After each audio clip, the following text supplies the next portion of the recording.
Bienvenidos mis queridos hermanos, henos aquí nuevamente para compartir la palabra, para conversar y para aprender. No solo ustedes, sino yo también.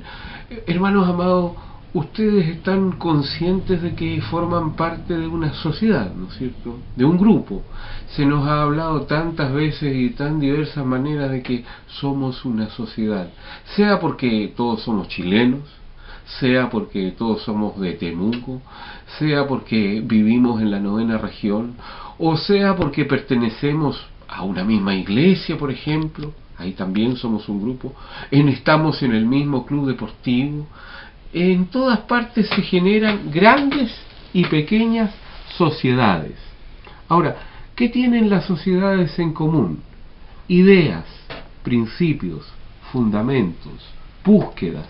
Las sociedades se forman porque existen una o más cosas que las unen, que las mantienen también unidas, porque una cosa es unirse por una causa en un momento determinado, y la otra, un tanto distinta si les parece, es permanecer unidos en el tiempo y establecer a partir de esa unidad un cierto proyecto en común, ciertos principios o ciertas ideas. Claro está que cuando las personas están juntas y cuando las personas disfrutan el estar juntas, comienza a hacérseles un poco más difícil aceptar a otros grupos o a otras personas dentro del grupo.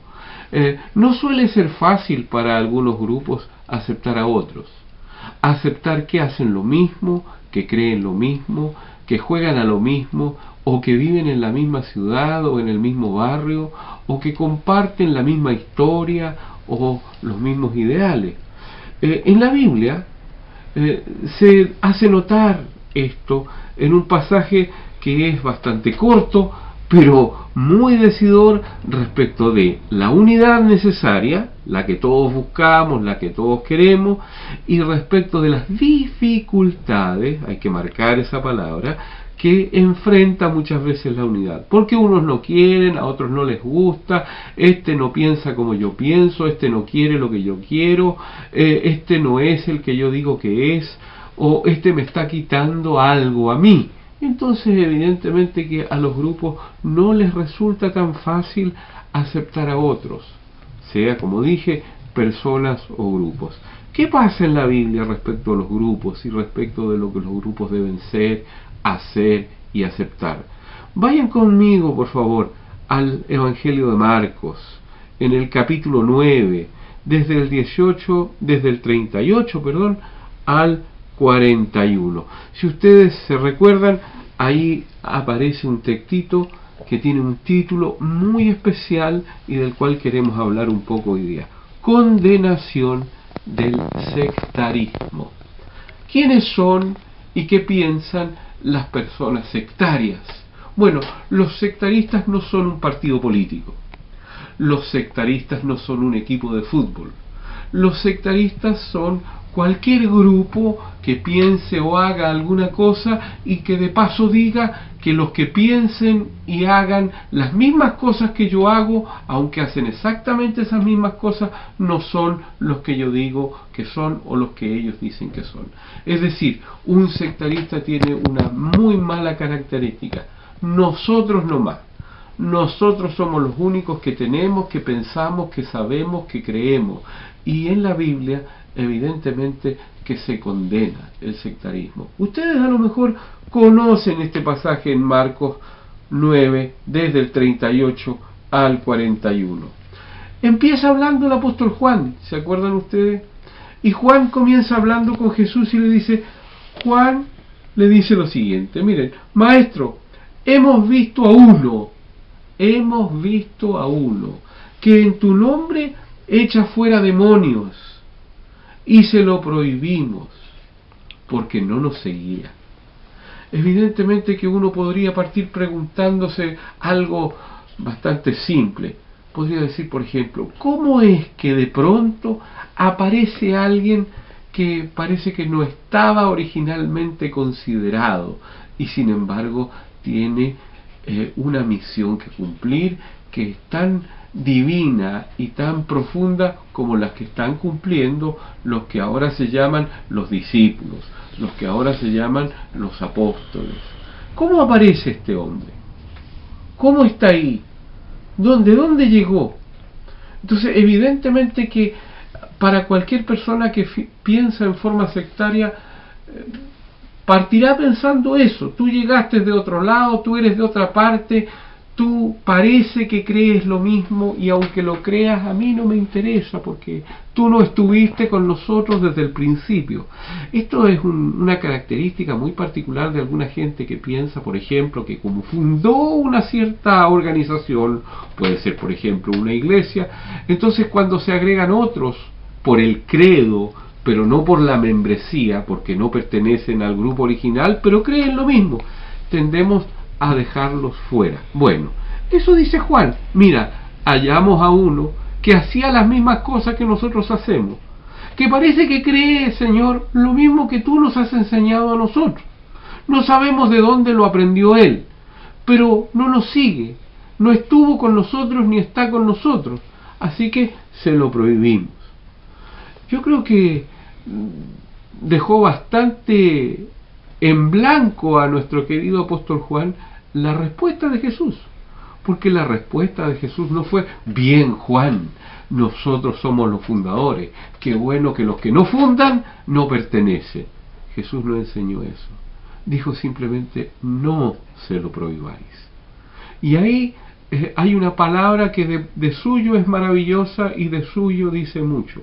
Tenemos que aprender a ser grupo, tenemos que aprender a ser iglesia, así como también tenemos que aprender a ser sociedad y aceptar a los negros, a los amarillos, pero también tenemos que aprender a ser iglesia, y siendo iglesia lo somos a partir del mismo Salvador, de la misma salvación, de la misma cruz y del mismo credo fundamental. No se lo impidáis, porque ninguno hay que pueda hacer estos milagros y hablar luego mal de mí. Eso es lo importante. ¿Sabe usted, hermano, el don que tiene? ¿Lo sabe? Sabe que los dones son al menos 9. ¿Cuál de esos 9 es el suyo? Piense si lo conoce. Ahora, si lo conoce, le tengo una gran noticia. Todo el que conoce un don y conoce su don, tiene un ministerio. ¿Entendió eso? Todo el que tiene un don, tiene un ministerio. Ahí es donde tenemos que aprender todos a trabajar juntos, porque el día que lo entendamos, vamos a dejar el espacio, vamos a dejar la oportunidad, vamos a dejar el momento para que personas que tienen dones ejerzan ministerios. ¿Sabe cuál es el problema? Cuando la mayoría de la gente piensa en un ministerio, piensa en una cosa tan grande, con tanta fanfarria y con tanto ruido y con tanta gente, que naturalmente que a esos niveles no hay espacios para muchas personas. Pero un ministerio es simplemente el ejercicio de un don, en la esquina de una calle, en una cuadra, en un barrio, en una iglesia, en un país. Todo el que tiene un don tiene la maravillosa misión de ejercerlo en el seno de su iglesia, por ejemplo. En la iglesia no deberían haber rivalidades, no se deberían formar subgrupos. Uno solo, porque uno solo es el maestro que tenemos. Tú tienes un don, tú tienes una tarea, y si tienes una tarea, cúmplela. En la calle, en la plaza, en la iglesia, en el barrio, en Chile, de norte a sur, viajando o no viajando. No hay grandes ministerios, hay simplemente ministerios. Todo el que haga lo que Dios le mandó que hiciera, hace bien, y hace bien siendo fiel en lo poco. Es muy curioso esto, hermano, y lo quiero compartir contigo. Todo aquel que fue alabado por lo que hacía, se le dice: fuiste fiel en lo poco. Bueno, hay grandes ministerios, y uno podría decir, por supuesto que hay gente que hizo más que otros, pero a todos Dios los llama fieles en tanto hicieron lo suyo, y Él lo llamó poco. Hermano, aprendamos a ayudar al otro, a compartir con el otro, a hacer posible que no solo mi ministerio, sino los de cualquiera y en cualquier momento y en cualquier lugar puedan surgir. Así que no se lo impidamos a nadie, porque ninguno hay que haga milagros y luego pueda hablar mal de mí. Yo estoy seguro que todos los dones que Dios le dio a todos sus hijos tienen que tener su espacio, su momento, su oportunidad. Y eso tiene una doble lectura. Por una parte, nosotros debemos dejar que todas las personas surjan para hacer lo que Dios les mandó.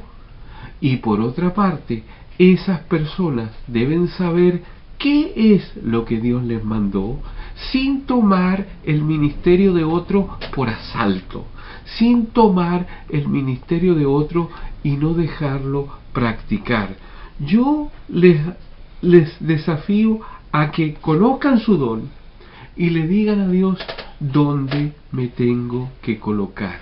Heme aquí, envíame a mí.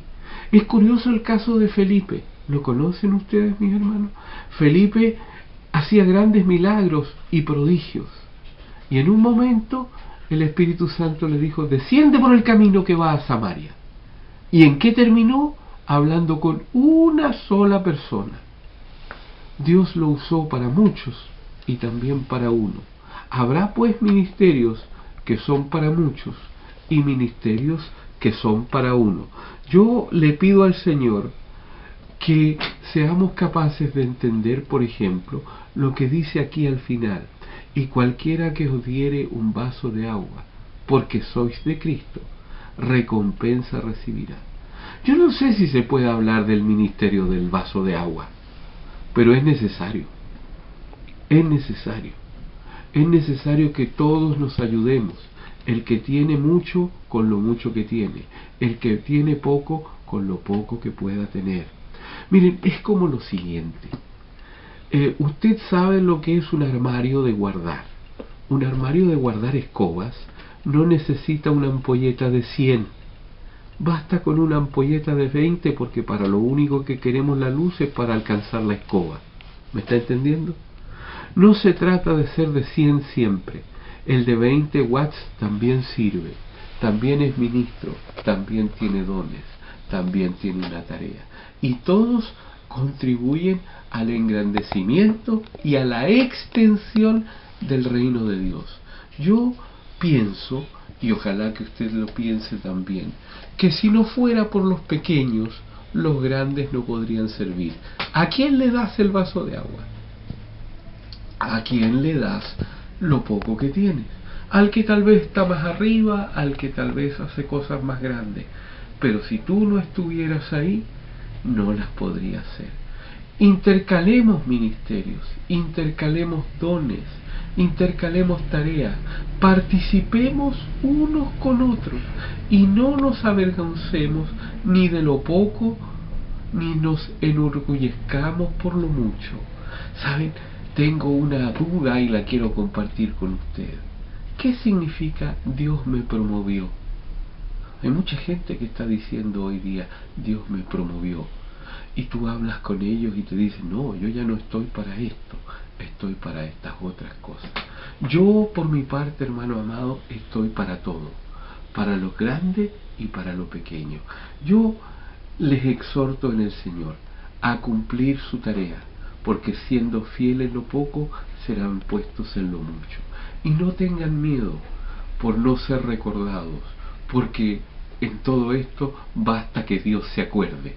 Es el único que tiene que acordarse de lo que ustedes hicieron. Así que no se preocupen por ser recordados por una gran multitud. Preocúpense de que Dios se acordó y se acuerde de lo que ustedes hicieron. Bien, buen siervo y fiel. Dios se acuerda. En lo poco has sido fiel, en lo mucho te pondré. ¿Cuál es el resultado de eso? Entra en el gozo de tu Señor.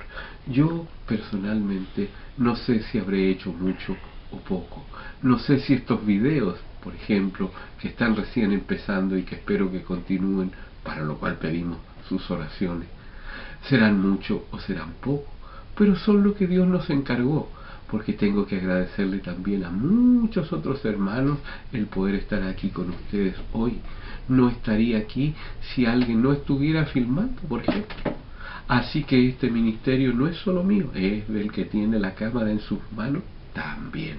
Y yo no sé si porque yo salgo soy más. Yo creo que es al revés. El que vale más está sujetando la cámara. Porque si la cámara no se sujeta, mis intenciones no valdrían de mucho. ¿Verdad? Hermanos amados, seamos cuerpos, seamos iglesias, demos vida. Aprendamos a trabajar juntos.